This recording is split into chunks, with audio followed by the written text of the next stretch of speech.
ભરૂચના આરજુ અને અરમાન સોસાયટીમાં ગટરના તૂટેલા નિકાલથી ચોમાસામાં રોગચાળો ખતરો ઉભા થવા સાથે સમસ્યાને રહીશોએ ત્રાસી ઉઠ્યા હતા અને બંને સોસાયટી માટે પહેલાથી જીએસઆરડીસી દ્વારા ગટર લાઈન મંજૂર કરવામાં આવ્યું છે.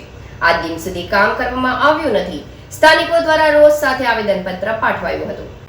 જંબુસર બાયપાસ ચોકડી નજીક આવેલા આરજુ રેસિડેન્શિયલ સોસાયટી, અરમાન બંગલોઝ તથા બાગે ફિરદોસ સોસાયટીમાં ગટરના પાણી અને ચોમાસાના વરસાદી પાણીના નિકાલનો મોટો પ્રશ્ન ઊભો થયો છે. અહીં ગટરના નિકાલ માટેની પાઇપલાઇન બ્રિજની નીચે તૂટી ગઈ હોવાથી આખા વિસ્તારમાં પાણી ભરાવા લાગ્યું છે. રહીશોએ તાત્કાલિક કામગીરીની માંગ ઉઠાવી છે. આ બંને સોસાયટીઓ માટે પહેલાથી જીએસઆરડીસી દ્વારા ગટર લાઇન મંજૂર કરવામાં આવી હતી, પરંતુ તંત્રની અળસામણ કે અન્ય કારણોસર તેનું કાર્ય આજ દિન સુધી હાથ ધરવામાં આવ્યું નથી. હાલની ગટર લાઇન તૂટી જવાથી ચોમાસાની ઋતુમાં પાણી ભરાવાની સ્થિતિ ગંભીર બની છે. ખાસ કરીને આરજુ અને અરમાન સોસાયટીઓમાં વરસાદના પાણી સાથે ગટરના મિશ્રણથી દુર્ગંધ અને રોગચાળાની આશંકા વધી ગઈ છે.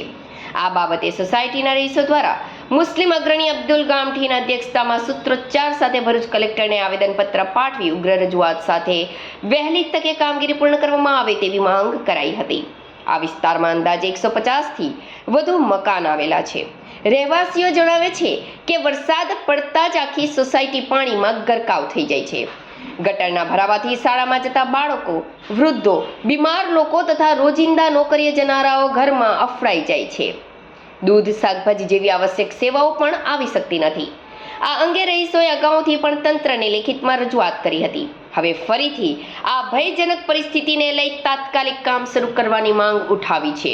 લોકોની સુખાકારી અને આરોગ્યની દ્રષ્ટિએ ગટર અને વરસાદી પાણીના નિકાલ માટે લાઇનની તાત્કાલિક સુધારણા અથવા નવી લાઇન નાખવાની રજૂઆત હોવાથી રહીશો તંત્ર પાસેથી ઝડપી પ્રતિસાદની અપેક્ષા રાખી રહ્યા છે.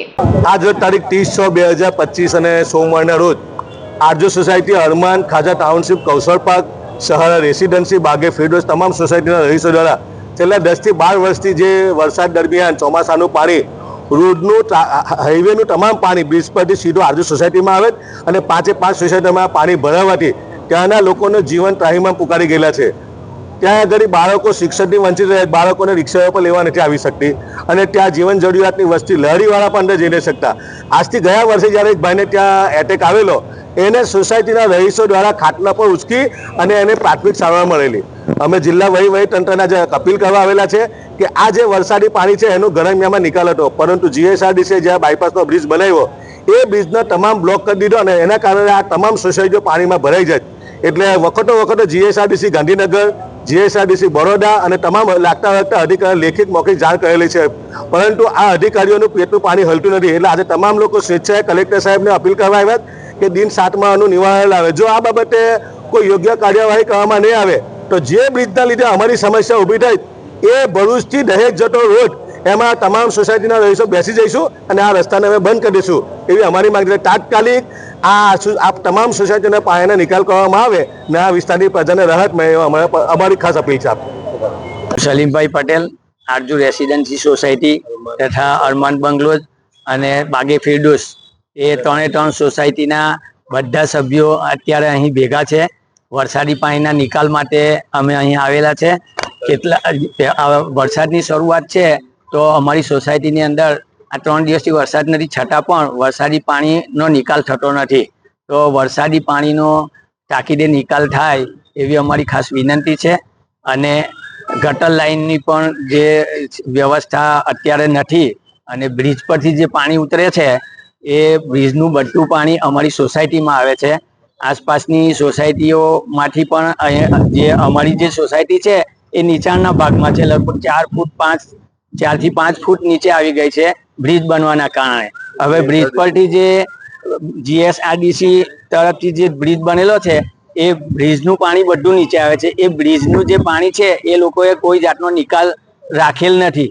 તો વરસાદી જે પાણી આવે છે એ સીધું અમારી સોસાયટીમાં ઉતરે છે અને તેના લીધે એ સોસાયટીમાંથી પાણીનો નિકાલ થતો જ નથી. આજે એના લીધે બાળકો જે સ્કૂલમાં જવાવાળા છે એની ગાડીઓ, રિક્ષાઓ પણ આવી શકતી નથી.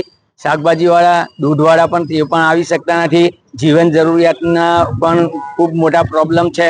દવાખાને જવું હોય, વૃદ્ધ માણસો હોય, હોસ્પિટલમાં દવાખાને જવું હોય, તો આ બધા વિકટ પ્રશ્નો છે અને આવી વિકટ પરિસ્થિતિ અંદર અત્યારે અમે જીવી રહ્યા છીએ. ત્રણે ત્રણ સોસાયટીનો એક જ કોમન રસ્તો છે, આસપાસ જવા માટે કોઈ રસ્તો નથી. તો સાહેબને ખાસ વિનંતી કે અમને આ વરસાદી પાણીના નિકાલની તાત્કાલિક કોઈ પણ વ્યવસ્થા કરવા આપ સાહેબને વિનંતી છે. જય હિન્દ, જય ભારત.